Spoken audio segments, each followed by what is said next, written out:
Another movie I saw was The Gunman, and you might hate me for saying this, but I rather enjoyed it.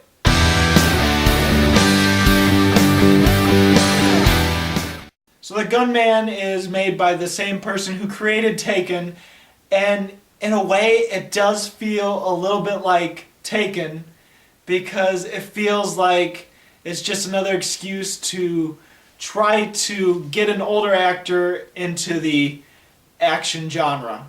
So basically it feels like it's trying to do for Sean Penn what Taken did for Liam Neeson, and it's just not as successful. So The Gunman is about these agents or mercenaries or whatever they are, but it's about Sean Penn and these group of people that are hired to take out this political figure in this foreign country. Was it the Congo? I think it was the Congo, but he's ordered to assassinate this person and Sean Penn has to eventually pull the trigger. And whoever was to pull the trigger was the one that had to become a ghost, sort of, and take a new identity and just leave and never be heard from again.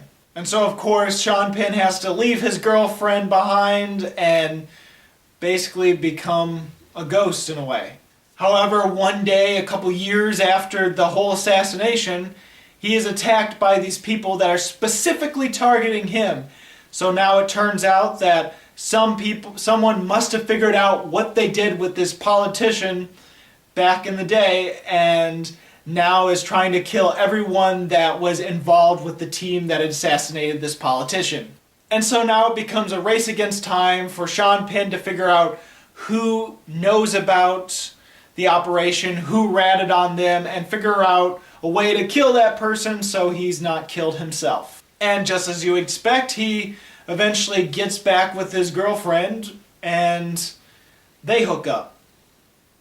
So there's a romantic subplot through the movie. So The Gunman is a movie I didn't mind. I still felt it was a fun action film. I still felt it was pretty smart in the way it handled some of the action. It still felt fluent. It still felt gritty and awesome and just plain realistic. It still had that Taken feel, except Taken was a little bit more over the top and a little bit more action-packed throughout the film. There was very little slow moments in Taken, whereas Gunman, yeah, it has an ultimately really slow moment in the very middle of the film, which slows it down, drags on for people, and most people consider it boring now, I think.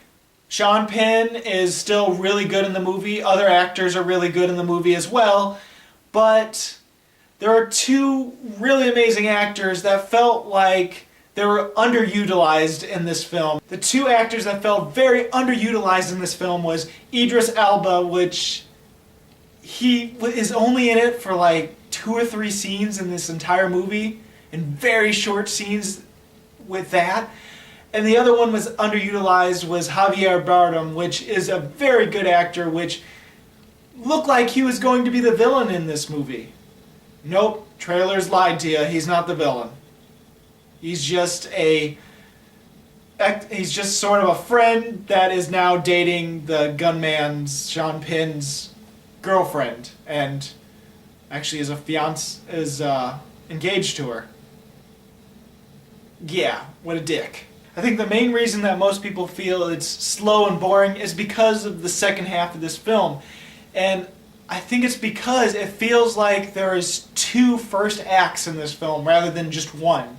You see, in most films, the first act is all about introduction to the world, the build-up, the introduction to the characters, the developments, and the relationships between the characters, and that's all fleshed out within like the first 30 minutes of a film. And then eventually it gets to the action or the change that happens that leads it to the entire rest of the movie. The Gunman has 2 first acts in this film, which makes it a very slow and small second act to a pretty good climax. So yeah, it first starts off by introducing the characters really quickly, jumping right into the political assassination, and then going a year later and then suddenly becoming action-packed where he realizes that someone knows what they did and someone's out to kill them all. And so it starts off really fast-paced and starts getting to, okay, we're getting to the second act, all the introduction's over, it's going to be a fun, fast-paced, non-stop action ride throughout the rest of the movie. But no, it slows down again because you realize there's not that much development and relationship development between the main character and the girlfriend at the very beginning of the film. And so it fleshes that out in the beginning of the second act, which makes it feel like there's two first acts of the film. So it slows down, but eventually it gets to this really great action scene in this villa house, or whatever you want to call it. It's the boyfriend's house, and it's really well done and very greatly executed, and action-packed and gritty and just amazing. That's like the best scene in the entire movie, which unfortunately is the middle of the movie. So if you get through that, you don't have as much to look forward to for the rest. It's still good. I still felt it was good, but yeah, it's not as good.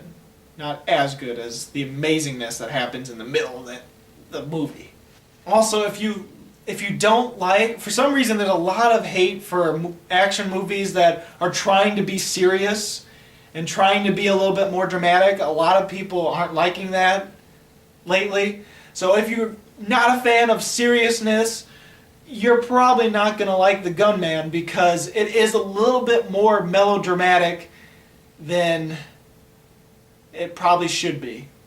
Yeah, it's even more melodramatic and darker than Among the Tombstones, which I hear a lot of people either hated or loved. I'm more of the loved factor. I loved Among the Tombstones. Now, I really respect Sean Penn as an actor. He's an excellent actor, and he really worked out for this film. He really got buff. And unfortunately, it was kind of embarrassing and a little weird at the fact that they really tried to show off how much he was buff now. Like, they would throw in any excuse for him to take off his shirt in a scene. And it got a little bit too ridiculous and too redundant.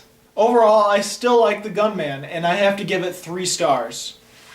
So, have you seen The Gunman? What did you think about it? Go ahead and comment if you did. If you haven't, what is your favorite action movie? As always, this is BruceGifford, and this was Just My Opinion.